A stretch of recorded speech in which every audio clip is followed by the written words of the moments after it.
The Burning Crusade introduced the new profession of jewelcrafting to the heroes of Azeroth, which provided craftable rings, necklaces, trinkets, and gems. Hello everyone, my name is Icosiol, and today I'm going to discuss nearly everything you need to know about jewelcrafting and how to level it from 1 to 375 as quickly as possible.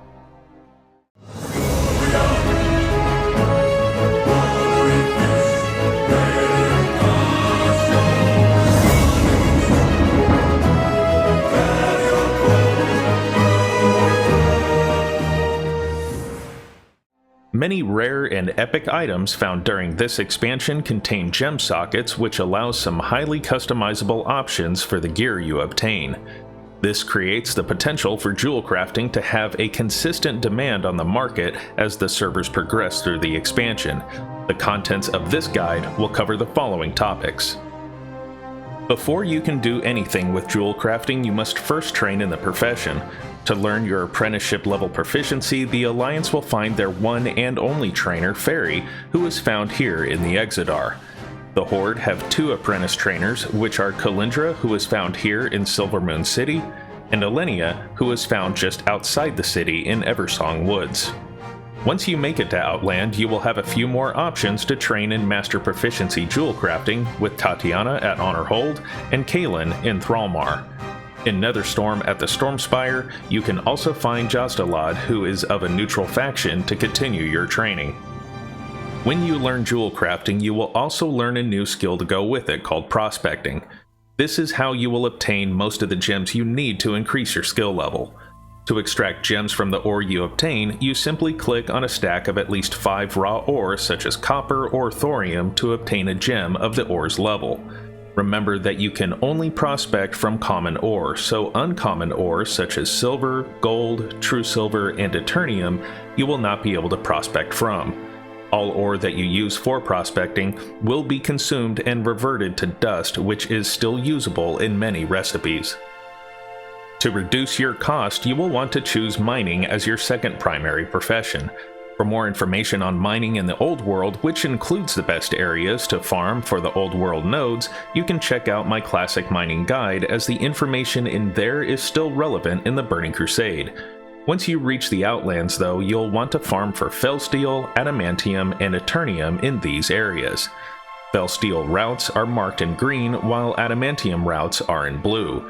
If you're looking for Eternium, you will want to look in the areas where rich Adamantium nodes spawn, because Eternium nodes are rare spawns of those.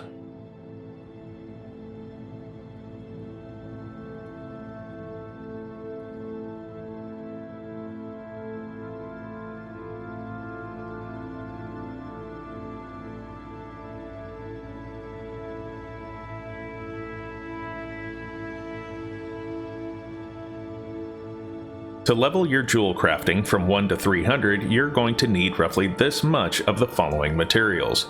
You can choose to farm all of this up first or piece by piece. To reach 375, we will need different gems, so I will address that when we get there. To begin, you're going to need at least 40 copper bars, 80 rough stone, 20 tiger's eyes, and 60 bronze bars. With those items, you're going to first create delicate copper wires until you reach a skill of 20. Next, make rough stone statues to a skill of 30, followed by tiger's eye bands all the way to a skill of 50. Your last item to make is the bronze setting, and you'll make that until you reach 75. Go to your trainer and learn your Journeyman level proficiency. At Journeyman, you will need 20 more bronze bars, 50 silver bars, 80 heavy stones, and 30 moss agates. Additionally, you will need to learn the pendant of the agate shield, which is a design in limited supply sold by Jondia at Freewind Post or Neil Allen in Menethil Harbor. Begin by making solid bronze rings until you reach a skill of 80, followed by elegant silver rings to 90 and ring of silver might to 110. Heavy stone statues will get you from 110 to 120, and it's at 120 you'll need to know how to make the pendant of the agate shield. Make the agate shields until you reach 150. Alternatively, you can make a few golden dragon rings among the agate shields if you're struggling with material availability. Now at 150, you will go to your trainer and learn your expert level proficiency. Now at Expert, you're going to need 100 mithril bars, 20 true silver bars, 10 citrine, 20 elemental waters, and 45 aquamarines. Start with making mithril filigrees to a skill of 180, followed by engraved true silver rings to 200, and citrine ring of rapid healing until you reach a skill of 210. From 210 to 225, you will make the aquamarine signet. Once you reach 225, go visit your trainer and learn your artisan level proficiency. To reach 300, you will need 50 thorium bars, 20 true silver bars, 5-star rubies, 20 hearts of the wild, 10 large opals, 40 blue sapphires, 5 Azerothian diamonds, and 20 huge emeralds. If you farmed the thorium yourself, you should have a decent amount of dense stones, so to start out, make as many dense stone statues as you can to save on the materials. You will then make thorium settings until you reach a skill of 250. After that, make the red ring of destruction to a skill of 255, followed by true silver healing rings to 265, simple opal rings to 275, sapphire signets to 285, diamond focus ring to 290, and lastly, the emerald lion ring to 300. You are now ready to enter the dark portal and speak to any of the master trainers found in Outland to earn your master level proficiency. Once you have become a master jewel crafter, things get a bit different when it comes to leveling your profession.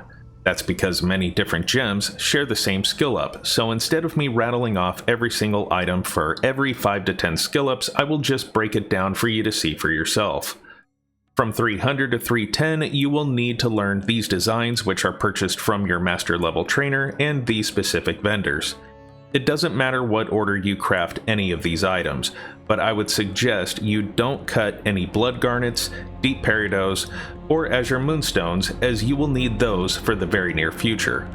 Once you reach a skill of 310, learn some new designs through training, and you will make fell iron blood rings to a skill of 315. As you can see, this is where you need the blood garnets. Now at 315, you will purchase the following designs from your trainer and these specific vendors, and craft any of them to a skill of 320. This is where you want to make sure you have the azure moonstones and deep peridots to make azure moonstone rings to get to 325. At 325, you will now purchase these designs from the following vendors and craft any of them until you reach a skill of 335. Or you can instead choose to make the mercurial adamantite, because you're going to need those with what's next, which is the heavy adamantite ring, which takes you from 335 to 350. You're now in the zone of needing some world drops, and if you're doing this when TBC Classic is still new, you're going to find many of these designs very expensive on the auction house. These designs require a skill of 350, and at this time, your goal is to reach 365.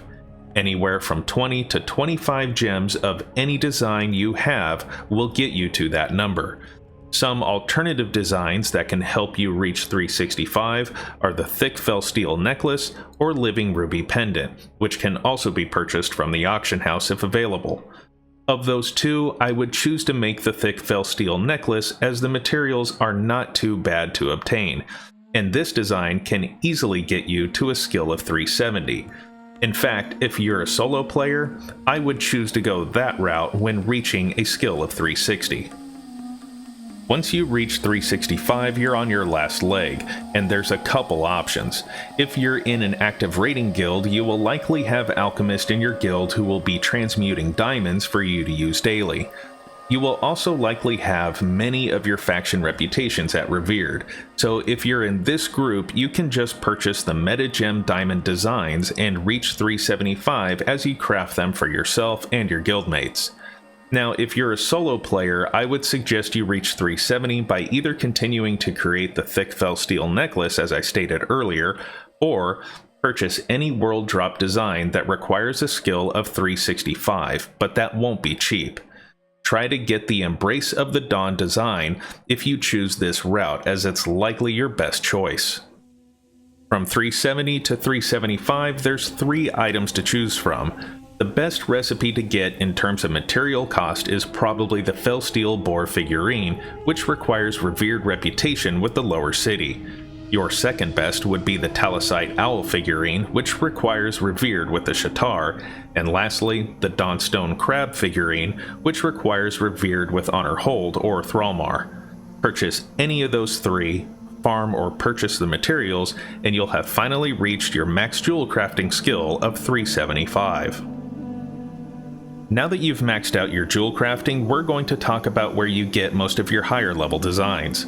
Most of what you will get is going to come from raising your reputation with the many factions in the Burning Crusade expansion. I go into detail about all of these factions, including how to raise your reputation with each one as fast as possible in my Reputation Guide series.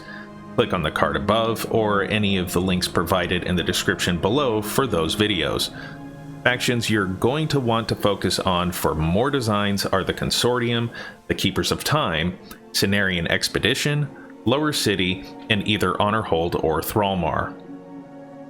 When you begin raiding, you won't get too many designs from the Violet Eye, so you'll have to wait until you get to Mount Hyjal and start increasing your reputation with the Scale of the Sands. This is where most of your epic gems will come from. However, if you're a bit late to the game, you can get these same designs from the Shattered Sun Offensive near the end of the expansion, but they're going to be at a higher cost. Beyond earning new designs through increased reputation, there's a massive amount of rare drops from many dungeons and raids, as well as there being a multitude of rare world drops. There's far too many for me to show you here, so I'll just show you a few examples. But go to any Burning Crusade database and you'll see what you can learn. You'll find most of these available on the auction house, so hopefully you have a decent amount of gold saved up. However, many of these gems, when you get them, will easily help you earn that gold back and then some. Thank you very much for watching this video guide on the jewel crafting profession for TBC Classic. If you enjoyed this video, please give it a like, subscribe, and click on that bell to be notified of new content I create for Classic WoW. You can follow me on Twitter at Icosiol Classic WoW, where I talk all things classic and give updates on my channel. For some of my other content, you can click on any of these links here. Thank you again for watching, and remember that you can't buy happiness, but you can buy jewelry, and that's kind of the same thing.